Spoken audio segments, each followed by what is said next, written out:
आज के इस एकादश की वीडियो में हम लोग पढ़ने जा रहे हैं ऋणायनों का इलेक्ट्रॉनिक विन्यास। तो ऋणायनों का इलेक्ट्रॉनिक विन्यास हम कैसे करेंगे, कब करेंगे, इस चीज का हमने ध्यान करना है।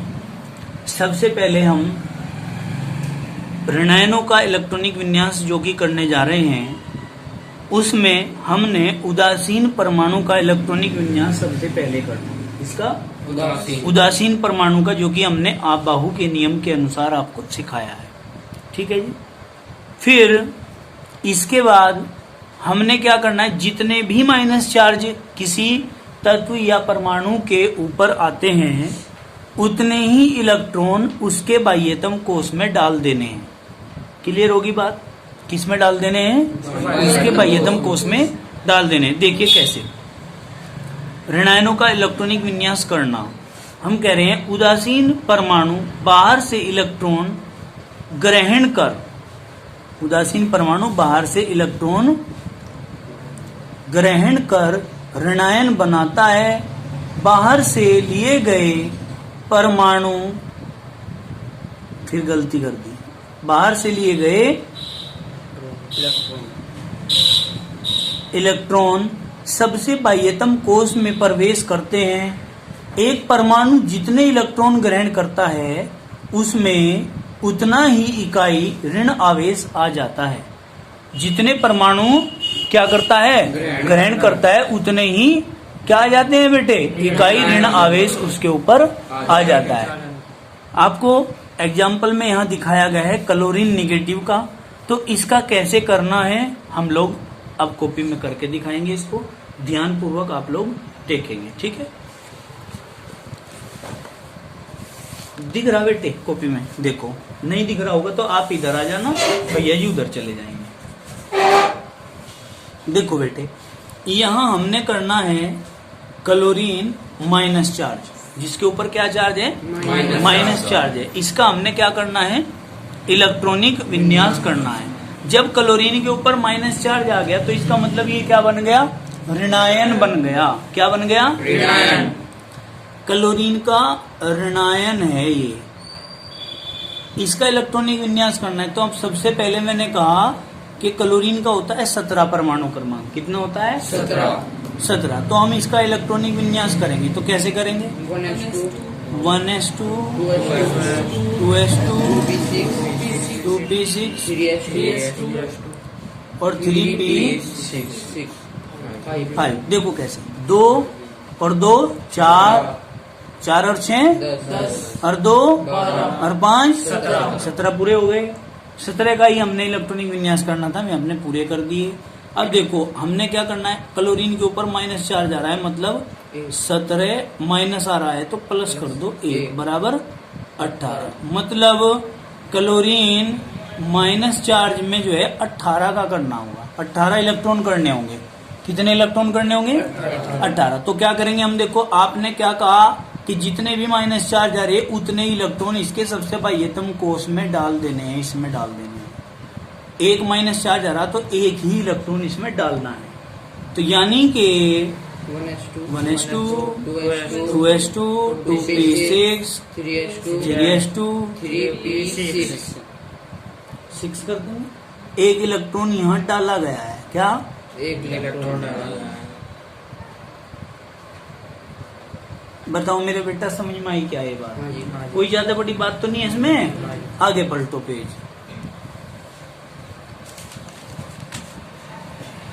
अब हमने करना है ऑक्सीजन का, किसका? निगेटिव का। ऑक्सीजन के ऋणायन का करना है। मतलब सबसे पहले तो सिंपल ऑक्सीजन का करेंगे। ऑक्सीजन का होता है कितना? 8। तो यानी कि 1s2 2s2 2p 2 और 2 4 और 4 8 नहीं हो गए बेटे। अब हमने क्या करना है, ऑक्सीजन माइनस माइनस का करना है। मतलब 8 है इसका, 8 कितने माइनस आ रहे? 2। तो क्या करूं मैं, प्लस कर दूं 2 बेटे, प्लस 2 बराबर कितने हो गए? 10। समझ में आ गई बात? समझ में आ रही है? अब हमने क्या करना है, इलेक्ट्रॉनिक विन्यास। 1s2 2s2 अभी मैं कुछ नहीं लिखता, मैंने आप लोगों को एक बात बताई थी कि जितने भी माइनस चार्ज होंगे उतने ही उसके बाह्यतम कोष में डाल देंगे, यानी कि इसमें डाल लेंगे। कितने? 2 माइनस आ रहे, तो मतलब यहाँ कितने इलेक्ट्रॉन डाले गए? 2 इलेक्ट्रॉन डालने हैं। ये बात हमें अपने माइंड में रखनी है, डालने हैं। 2 इलेक्ट्रॉन डालने हैं, तो 4 हैं इसमें, 2 आप डाल रहे हो तो 2p6 तो लिखूंगा मैं इसको। आई नहीं क्या समझ में बात? भैया रामजी लाल समझ में आ रही है? भैया कालू आ रही है समझ में? चलिए आगे चलते हैं। मैं ममता में नाम ले देता हूँ अपने बच्चों के ऐसे, ठीक है? नहीं यूं कहें अगर अच्छे नाम ले ना अपने बच्चों के तो नजर लग जा, फिर उनके नाम उल्टे सीधे रख दें तो मैं फिर नजर नहीं लगती उनके, ऐसा बताते हैं पुराने लोग, ठीक है? नहीं तो पुराने लोगों की थ्योरी पे हम चलते हैं, ठीक है बेटे? कोई दिक्कत तो नहीं। अब देखो F निगेटिव यानी कि फ्लोरीन का करना है, तो बेटे फ्लोरीन का सिंपल का करेंगे पहले, तो 9 होता है उसका, तो हम क्या करेंगे पहले केवल फ्लोरीन का करेंगे। यहाँ 9 नंबर है, 1s2 2s2 2p6 2 4 और 5 कितने? 9। अब F निगेटिव का मतलब 9 + 1 बराबर 10 इलेक्ट्रॉन आने चाहिए, तो यानी कि 1 इलेक्ट्रॉन है, 1 माइनस चार्ज है, 1 इलेक्ट्रॉन डालना है या डालने हैं, तो 1 इलेक्ट्रॉन सबसे बाह्यतम कोष इसमें ही तो डालने बेटे। तो क्या करेंगे? F निगेटिव बराबर 1s2 2s2 1 डाल के कितने हो जाएंगे? बात खत्म। अब बात आती है बेटे किसकी? ये S निगेटिव की बात आती है। S माइनस के 2 हैं, इस पे S का सिंपल का करेंगे पहले, तो S का कितना होता है? 16, ठीक है?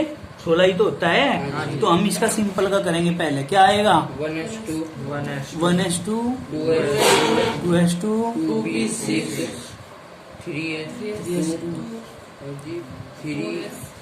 बेटे अभी रुक जाओ, 2 ही हो गए, कितने हो गए? 4 6 ही हो गए 10 और 2 12 करने कितने? 16। तो 12 में कितने डाल लेंगे? 16 हो जाए 4। क्लियर? अब माइनस कितने आ रहे बेटे? 2 माइनस आ रहे प्रिंस भैया जी, आई समझ में? कितने माइनस आ रहे बेटे? 2। तो कितने लिखेंगे यहाँ? 2 इलेक्ट्रॉन डालने हैं, तो 2 इलेक्ट्रॉन इसमें ही तो डालेंगे बेटे। 2 इलेक्ट्रॉन इसमें डालेंगे तो क्या कर दूं मैं यहाँ? 3p6, बाकी पहला जुगा तो रख दो, 1s2 2s2 2p6 3s2। 1 से 2 में गए कोमा लगा दिया, 2 से 2 में गए कोमा नहीं लगाया, 2 से 3 में गए फिर कोमा लगा दिया, 3 से 3 में रहे तो कोमा नहीं लगाया। आई नहीं समझ में बात? तो ये किसका हुआ? S निगेटिव का हुआ है। क्लियर? कैसे? S का था 16 माइनस कितने आ गए? 2, यानी कि जोड़ दो 2 बराबर हो गए 18। तो 18 का इलेक्ट्रॉनिक विन्यास ये हमने यहाँ कर दिया। कंप्लीट हुई क्या? इतनी बात है, कोई दिक्कत तो नहीं इसमें? चलिए अब आगे चलते हैं। अब हमने बेटे अपना एक इम्पोर्टेंट पॉइंट ढूंढना है जिसमें हम क्या कहते हैं, मैं दिख नहीं, ये अयुग्मित इलेक्ट्रॉनों की संख्या ज्ञात करना। किसी तत्व या परमाणु के अंदर अयुग्मित इलेक्ट्रॉनों की संख्या ज्ञात करनी। मारोगे क्या? आप इसे खोल दो बेटे, इसे किसने बंद कर दिया? खोल दो इसे, खड़े होकर करो। देखो अब जा, अयुग्मित इलेक्ट्रॉनों की संख्या ज्ञात करनी बेटे। अयुग्मित इलेक्ट्रॉन कैसे होते हैं? सबसे पहले तो यही बात याद रखनी चाहिए। अयुग्मित इलेक्ट्रॉन कैसे होते हैं बेटे? जिसमें ये ऑर्बिटल होता है, तो ये s ऑर्बिटल होता है, ये p उपकोष है,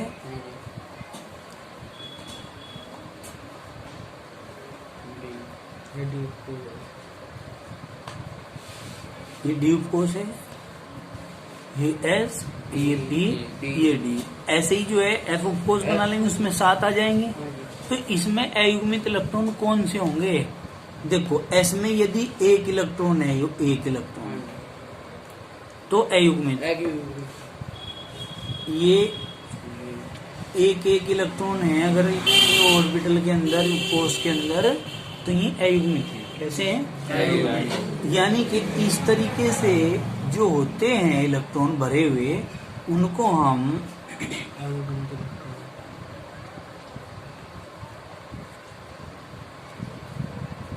अयुग्मित इलेक्ट्रॉन बोलते हैं। क्या बोलते हैं? अयुग्मित इलेक्ट्रॉन। क्लियर? हाँ जी। और यदि इलेक्ट्रॉन जैसे ही एस उपकोष है इसमें ऐसे भर जाए तो ये युग्मित। ये युग्मित है।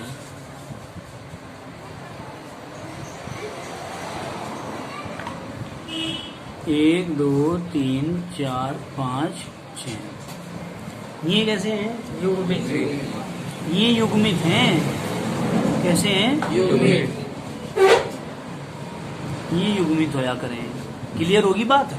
तो अयुग्मित में और युग्मित में अंतर स्पष्ट हो गया? हाँ जी। कोई दिक्कत तो नहीं है? हाँ जी। अब देखो, किसी परमाणु के इलेक्ट्रॉनिक विन्यास उसमें उपस्थित अयुग्मित इलेक्ट्रॉन की संख्या ज्ञात की जा सकती है। इलेक्ट्रॉनिक विन्यास से, किससे भाई? किसी परमाणु के इलेक्ट्रॉनिक विन्यास से उसमें उपस्थित अयुग्मित इलेक्ट्रॉनों की संख्या ज्ञात की जा शक्ति है। सकती है। बताओ, इतनी बात समझ में आई? कोई दिक्कत तो नहीं है? नहीं। किससे? यहाँ ध्यान लगाओ, किससे? इलेक्ट्रॉनिक विन्यास से क्या किया जा सकता है? अयुग्मित इलेक्ट्रॉनों की संख्या ज्ञात की जा सकती है। तो देखो, हम सबसे पहले पढ़ेंगे, मैं तुम्हें पहले हल्का सा ऐसे ही समझा रहा हूँ।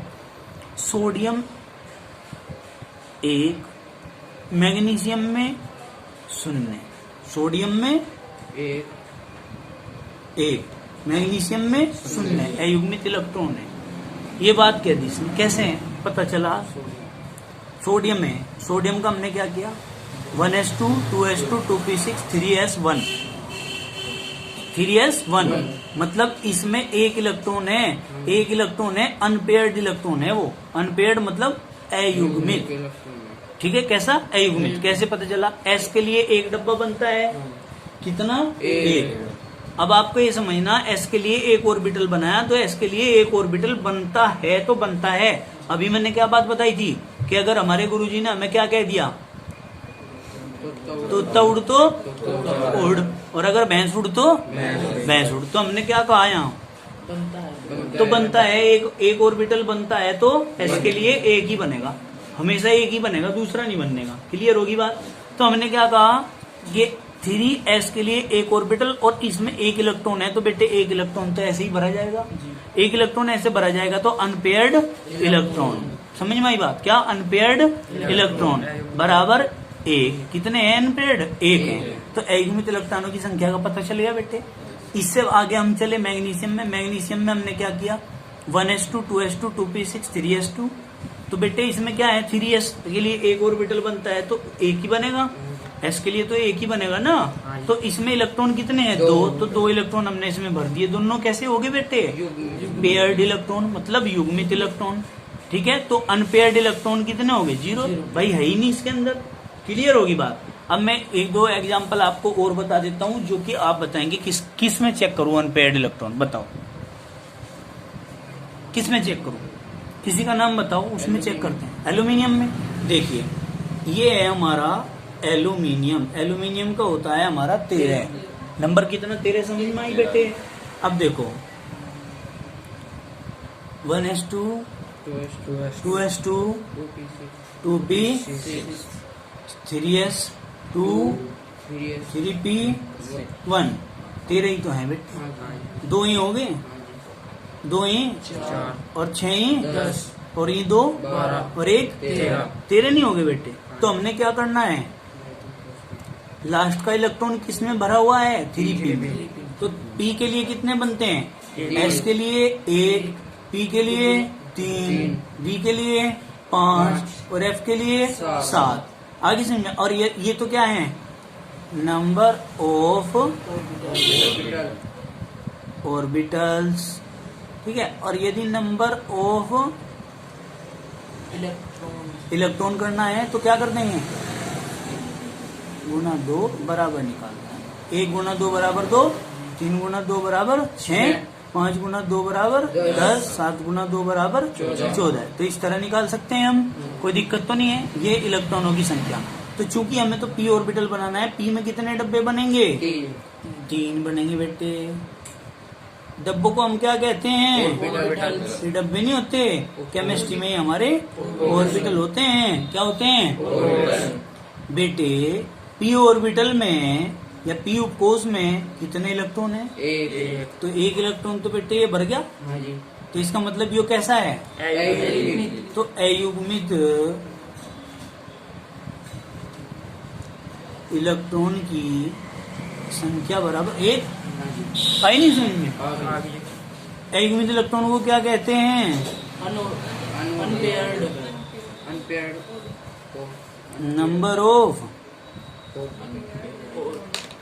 ये लिख दिया यहाँ, number of unpaired electron equal to 1।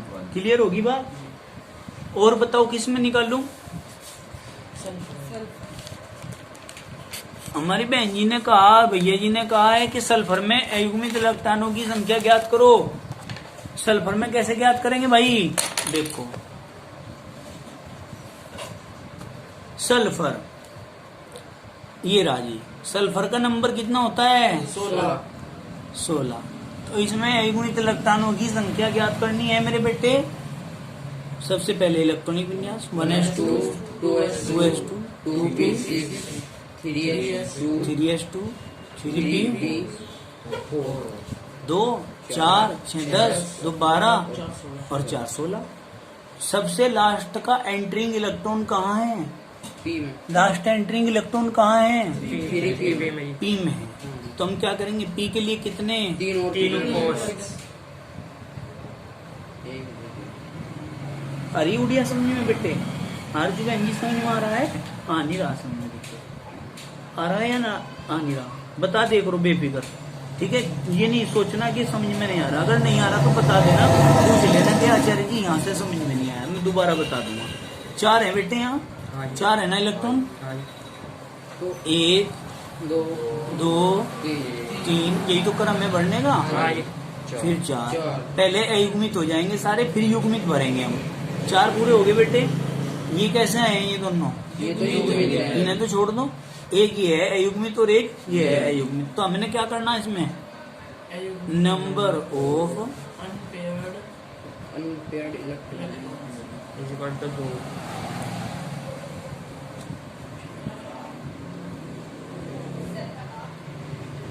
दो आगे, ठीक है? तो इस प्रकार से हम किसी भी परमाणु में अयुग्मित इलेक्ट्रॉनों की संख्या ज्ञात कर सकते हैं। बताओ इतनी बात समझना, कोई दिक्कत तो नहीं? अब हम आगे पढ़ते हैं अपना टॉपिक चुंबकीय गुण। क्या पढ़ते हैं? चुंबकीय गुण। चुंबकीय गुण। देखो बेटा, चुंबकीय गुण किसके? पदार्थों के चुंबकीय गुण हम पढ़ने जा रहे हैं। इनको कहते हैं मैग्नेटिक प्रॉपर्टीज ऑफ सबस्टेंस। क्या? Magnetic properties of substances. ये 2 प्रकार के होते हैं। एक तो होते हैं अनुचुंबकीय और दूसरे होते हैं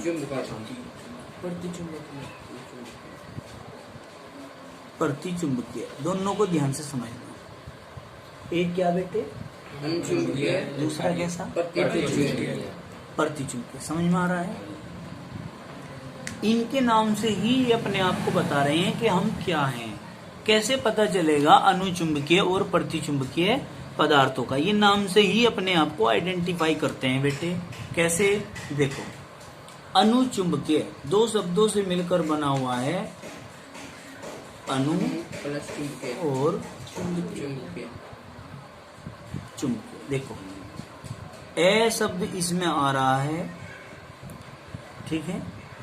ऐसे कैसे ऐसे बनता है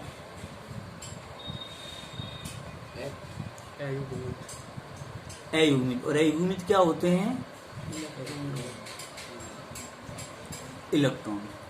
और देखो एक चीज और ध्यान रखनी है, ऐसे ही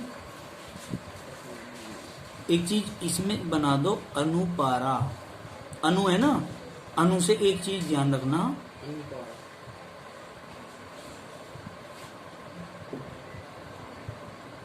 अनुपारा मतलब अगर अनुचुंबकीय की बात करते हैं, अनु से तो बना अनुचुंबकीय, और पारा से बना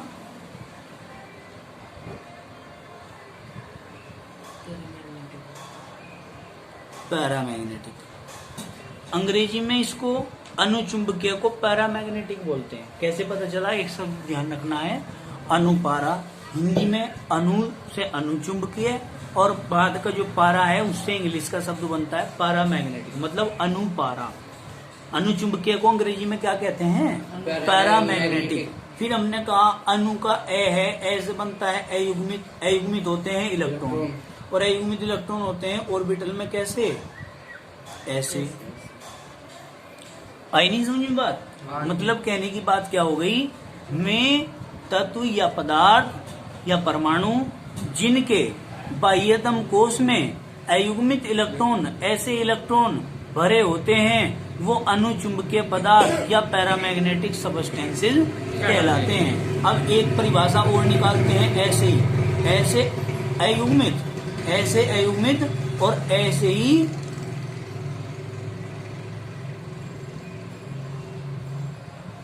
क्या जी? आकर्षित। ऐसे ही क्या?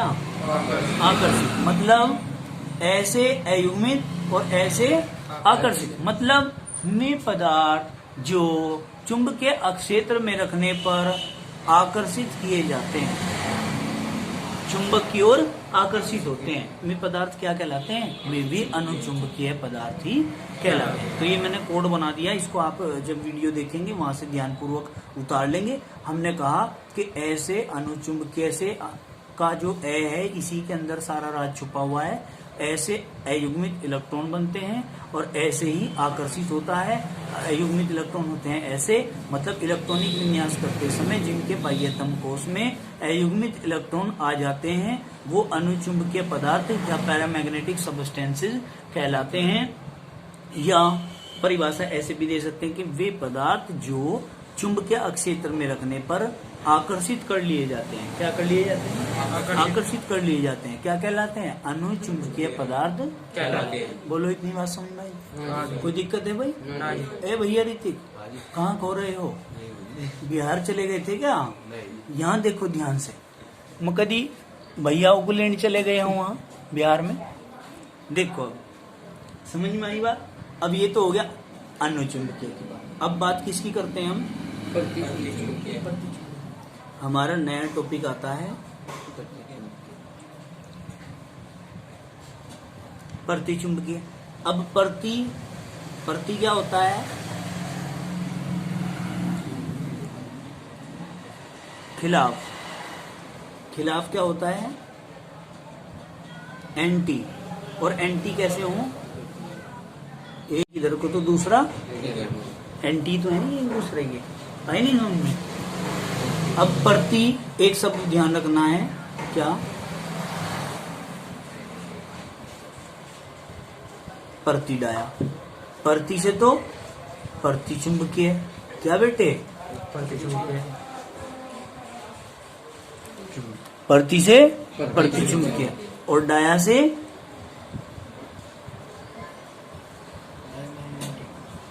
डायमैग्नेटिक।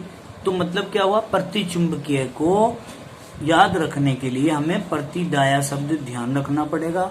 ये शब्द हमें ध्यान रखना पड़ेगा।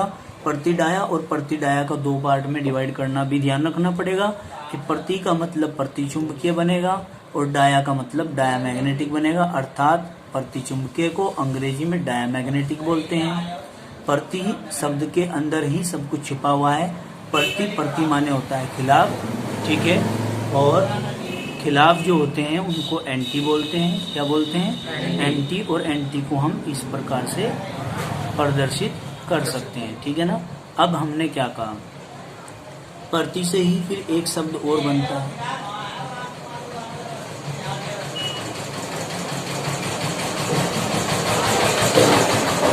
प्रतिकर्षित। प्रति से क्या बनता है? प्रतिकर्षित। मतलब इससे तो एक चीज आपके दिमाग में आई कि इलेक्ट्रॉनिक विन्यास करते समय जिनके बाह्यतम कोश में इलेक्ट्रॉन ये कैसे हैं? युग्मित। युग्मित भरे होते हैं, ऐसे भरे हुए होते हैं, तो हम उनको प्रतिचुंबकीय या डायमैग्नेटिक पदार्थ कहते हैं। या फिर हम ऐसे कह सकते हैं कि वे पदार्थ जो चुंबकीय अक्षेत्र में प्रतिकर्षित हो जाते हैं, क्या हो जाते हैं बेटे? प्रतिकर्षित हो जाते हैं, उनको हम क्या कहते हैं? उनको हम प्रतिचुंबकीय पदार्थ कहते हैं। बोलो, इतनी बात समझ में आएगी नहीं आएगी? ठीक है, कोई दिक्कत तो नहीं है। चलिए अब हम आगे चलते हैं अपने पॉइंट पर। ये तो समझाने की बातें थी, अब हम इसे नोट्स के माध्यम से कैसे डेफिनेशन में ढालकर पढ़ेंगे, इस चीज को देखिए आप। ठीक है बेटे,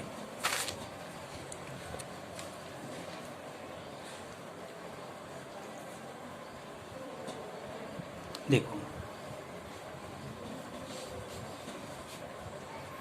ये आ गया चुंबकीय गुण। चुंबकीय गुण में हमने कहा अनुचुंबकीय गुण, किसकी बात करी? अनुचुंबकीय की। तो अनुचुंबकीय में हमने दर्शाया हुआ है, अनुचुंबकीय में ऐसे अनुचुंबकीय, ऐसे अयुग्मित और ऐसे ही आकर्षित। अयुग्मित के लिए ऑर्बिटल में केवल एक इलेक्ट्रॉन डालते हैं। तो हमने कहा अनुचुंबकीय के लिए दो शब्द ध्यान रखने हैं, अनुपारा। अनुपारा को हमने क्या कहा? अनु से अनुचुंबकीय पदार्थ और पारा से पैरामैग्नेटिक। वही बात जो मैंने समझाई थी उसी वही तरह समझाई हुई है। अब देखिए, में पदार्थ जिनके अणु परमाणु, क्या? जिनके अणु परमाणु अथवा आयन में अयुग्मित इलेक्ट्रॉन उपस्थित होते हैं, ऐसे इलेक्ट्रॉन उपस्थित होते हैं, अनुचुंबकीय पदार्थ कहलाते हैं। क्या कहलाते हैं बेटे? अनुचुंबकीय पदार्थ कहलाते हैं। अयुग्मित इलेक्ट्रॉनों की संख्या जितनी अधिक होती है, अनुचुंबकीय गुण भी उतना ही ज्यादा होता है या उतना ही अधिक होता है। मतलब जितने ज्यादा अयुग्मित इलेक्ट्रॉन होंगे उतना ही ज्यादा अयुग्मित गुण उनका होगा या अनुचुंबकीय गुण उनका होगा। क्लियर होगी बात?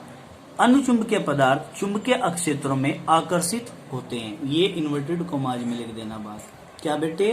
कि अयुग्मित या अनुचुंबकीय पदार्थ जो होते हैं, अनुचुंबकीय पदार्थ वो चुंबकीय अक्षेत्रों में आकर्षित कर लिए जाते हैं। क्या कर लिए जाते हैं? चुंबकीय क्षेत्रों में आकर्षित कर लिए जाते हैं। ठीक है, एग्जाम्पल के तौर पे हमने क्या कहा? सोडियम। सोडियम का है Na का हमने किया इलेक्ट्रॉनिक विन्यास 1s2 2s2 2p6 और 3s1। तो इसमें 3s में कितने इलेक्ट्रॉन है? एक। तो ऑर्बिटल बनाया s के लिए बेटे, कितने बनते हैं? एक। तो हमने क्या कहा? एक कैसा भरा हुआ है इसके अंदर? सिंगल है ना? सिंगल को क्या कहते हैं? अनपेयर्ड। अनपेयर्ड मतलब अयुग्मित। तो हमने क्या कह दिया भाई? अयुग्मित इलेक्ट्रॉन है तो अनुचुंबकीय पदार्थ है। क्लियर होगी बात? कोई दिक्कत है क्या? समझ में नहीं आई बात ये? अब आगे चलते हैं हम। क्या? प्रतिचुंबकीय गुण। प्रतिचुंबकीय गुण को फिर वैसे ही प्रदर्शित करेंगे जैसा हमने पिछली बार पढ़ा। दो शब्द आते हैं, प्रति डाया। प्रति माने होता है एंटी, एंटी माने होता है एक दूसरे के खिलाफ। खिलाफ में क्या कहते हैं? दोनों इलेक्ट्रॉन डाल करके देखे, खिलाफ करके देखा तो हमें पता लगा कि ये तो युग्मित हो जाते हैं। कैसे हो जाते हैं? युग्मित हो जाते हैं। तो हम क्या कहेंगे? अणु, किसी भी अणु, यहाँ लिख दो, किसी अणु परमाणु अथवा आयन जिनमें कोई भी युग्मित इलेक्ट्रॉन नहीं होता है, अर्थात सभी इलेक्ट्रॉन ऐसे युग्मित भरे होते हैं, प्रतिचुंबकीय पदार्थ कहलाते हैं। अथवा या फिर वे पदार्थ जो चुंबकीय अक्षेत्र में रखने पर प्रतिकर्षित कर दिए जाते हैं। प्रति से क्या बनता है? प्रतिकर्षित। मैंने पहले पढ़ाया था कि आकर्षित कर लिए जाते हैं। इनमें एक दूसरे के क्या है? प्रति हैं। तो प्रति हैं तो प्रतिकर्षित करेंगे। क्या करेंगे? प्रतिकर्षित।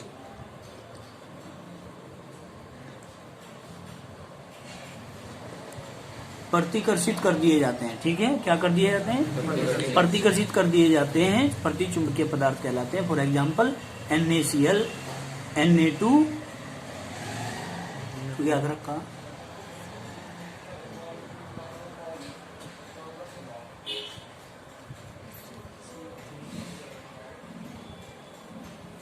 Na2SO4 आदि। क्लियर? कोई दिक्कत तो नहीं बेटे? ये इसके उदाहरण हो गए। अब आगे चलते हैं हम। फेरोचुंबकीय पदार्थ, इसके बाद आता है फेरोचुंबकीय पदार्थ। अब फेरोचुंबकीय पदार्थ में हम क्या पढ़ते हैं? मतलब फेरोचुंबकीय होते हैं, फेरो मतलब आयरन, आयरन मतलब लोहा। लोहा चुंबक के पास ले जाओगे तो क्या होगा? उसकी तरफ आकर्षित हो जाता है। मजबूती से होगा हल्के से, तो इसका मतलब प्रबल रूप से जो आकर्षित होते हैं। हमने कहा ऐसे पदार्थ या अणु या परमाणु या आयन जो ठोस अवस्था में चुंबकीय क्षेत्र में आकर्षित होते हैं। क्या? आकर्षित। ठोस अवस्था में चुंबकीय क्षेत्र में आकर्षित होते हैं। यह गुण द्रव अवस्था में नहीं होता है। क्या? ऐसे अणु परमाणु जो ठोस अवस्था में चुंबकीय क्षेत्र में आकर्षित होते हैं, ठोस अवस्था में चुंबकीय क्षेत्र में क्या हो जाते हैं? आकर्षित। यह गुण द्रव अवस्था में नहीं होता है, लिक्विड में नहीं होता, ठोस में ही होता है। जैसे आयरन, जैसे आयरन, जैसे निकिल, जैसे कोबाल्ट, ये इसके उदाहरण है बेटे। क्लियर होगी बात? जी।